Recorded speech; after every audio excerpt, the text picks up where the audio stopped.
Hai guys, kembali lagi di channel Trading Camp. Di video kali ini kita akan melanjutkan bahasan topik sebelumnya. Kemarin kita sudah belajar mengenai beberapa tips dalam scalping. Nah, di sini kita akan mencoba membahas materi baru, tetapi materinya ini bukan teknikal ya. Jadi ini hanya pengetahuan lanjutan, di mana pengetahuan ini nantinya bisa teman-teman manfaatkan di dalam trading kripto, khususnya altcoin. Nah, di video kali ini kita akan mencoba membahas yang pertama itu apa itu Bitcoin Dominance, BTCD atau BTC DOM. Lalu setelah itu kita akan mencoba membahas apa itu USDT Dominance. Nah, lalu setelah kita mengetahui dua hal ini, kita akan mencoba menarik kesimpulan bagaimana memanfaatkan dua poin yang sudah kita sebutkan tadi itu di dalam mengambil keputusan ketika trading.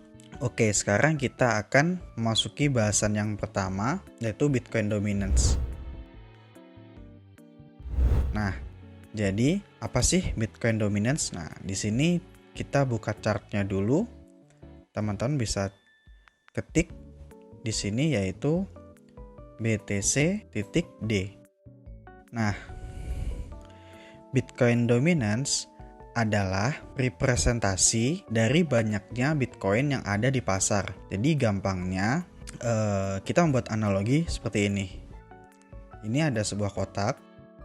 Nah, di dalam kotak ini itu isinya ada Bitcoin dan altcoin.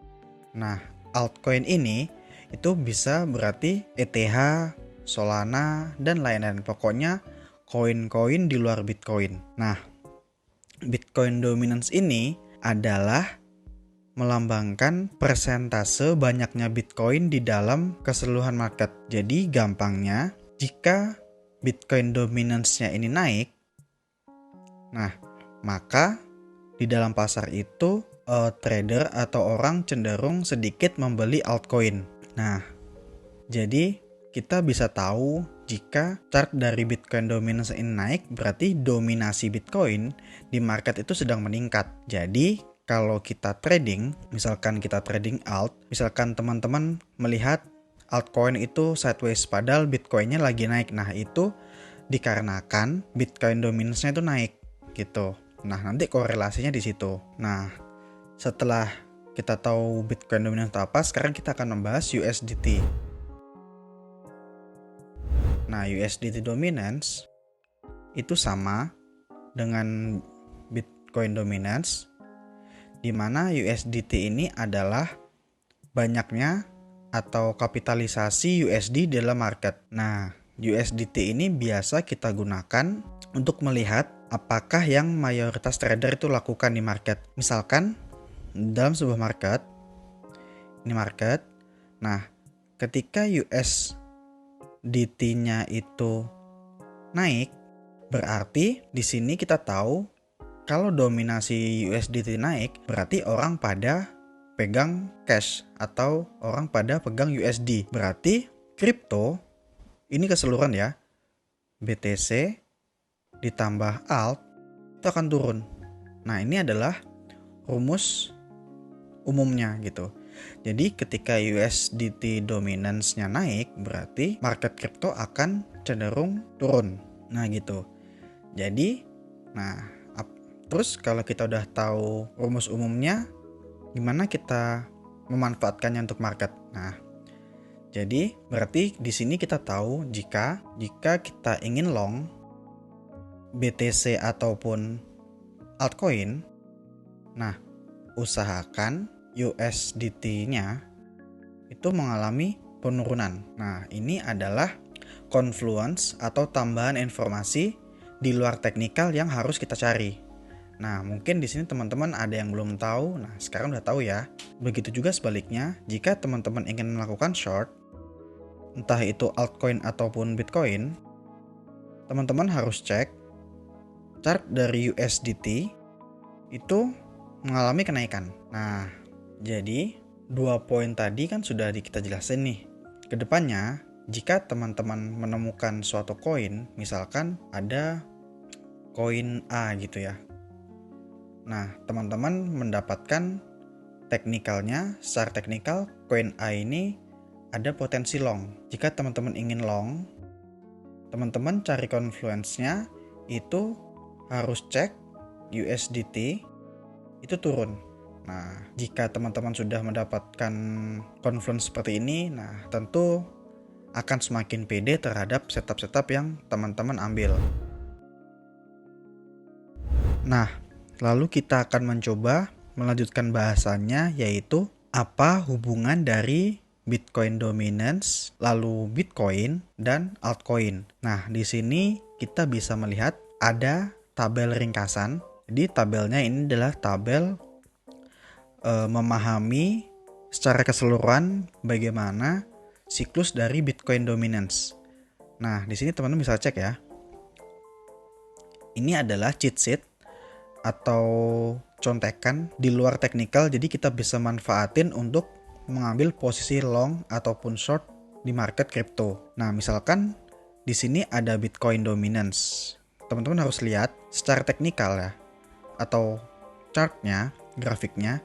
Jika Bitcoin dominance-nya naik, lalu Bitcoin-nya naik, maka ada potensi bakal ada penurunan di altcoin. Biasanya nggak selalu turun, bisa aja cuma sideways. Nah, ini yang kita bahas tadi. Jadi kenapa sih alt kok diem aja cuma sideways tetapi Bitcoin naik sendirian? Nah, alasannya ada di Bitcoin dominance gitu. Jadi ketika Bitcoin dominance-nya naik, lalu Bitcoin-nya juga ikutan naik, dan posisi alt diam, berarti jika teman-teman ingin memaksa trading, berarti pilihannya teman-teman itu adalah trading di Bitcoin dengan mencari momentum untuk posisi long. Seperti itu. Nah, di poin kedua, jika Bitcoin dominance-nya naik, lalu Bitcoin-nya turun, nah di sini alt keterangannya decrease fast, jadi market akan dump. Nah, ini tanda-tanda ya, jika teman-teman lihat nih, ada momen di mana altcoin turunnya gila-gilaan nih gitu. Bisa 5-10% dalam hitungan menit misalkan. Padahal Bitcoin-nya cuma turun sedikit. Nah, itu biasanya ketika teman-teman cek chart dari Bitcoin dominance, itu akan naik gitu. Lalu di poin ketiga, jika Bitcoin dominance-nya naik, lalu Bitcoin-nya sideways, alt potensinya akan sideways dan naik gitu. Jadi naiknya pelan-pelan, jadi normal. Jadi poin ketiga ini adalah kondisi market normal. Nah, yang paling penting atau yang wajib teman-teman tahu itu adalah poin keempat ya.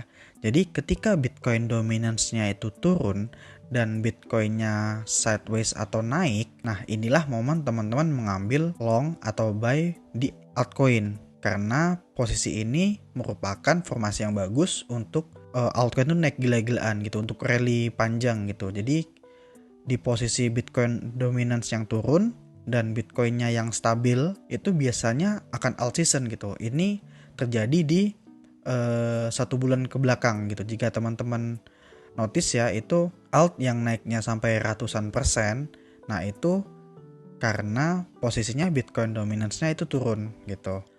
Nah, lalu yang di poin keempat dan 5 ini bisa teman-teman abaikan karena ini adalah kondisi market normal gitu ya.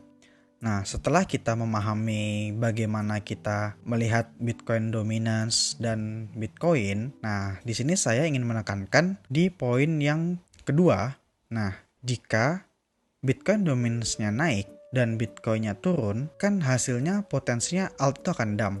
Nah, untuk mengkonfirmasi posisi ini, teman-teman bisa cek itu di chart USDT dominance. Nah, disinilah peran atau kegunaan dari USDT. Jika BTCD-nya itu naik dan BTC turun, diikuti dengan USDT yang naik, nah itu tandanya orang akan jualan gitu. Nah, di situ teman-teman bisa mempunyai strategi exit dari market jika teman-teman sedang posisi long. Nah, ini juga bagus untuk kita mengetahui biar kita nggak kena flash dump seperti itu ya. Misalkan kita lagi enak-enak open posisi long, terus tiba-tiba ada jarum panjang kayak yang 2 hari lalu yang Bitcoin dari ATH ke 90-an ribu itu.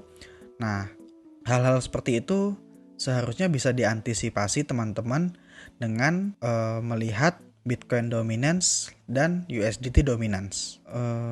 Oke, mungkin cukup segitu bahasan kita tentang memahami Bitcoin dominance dan USDT. Jika teman-teman ada pertanyaan lanjutan, boleh ditanyakan di kolom komentar ya. Terima kasih sudah menonton. Bye.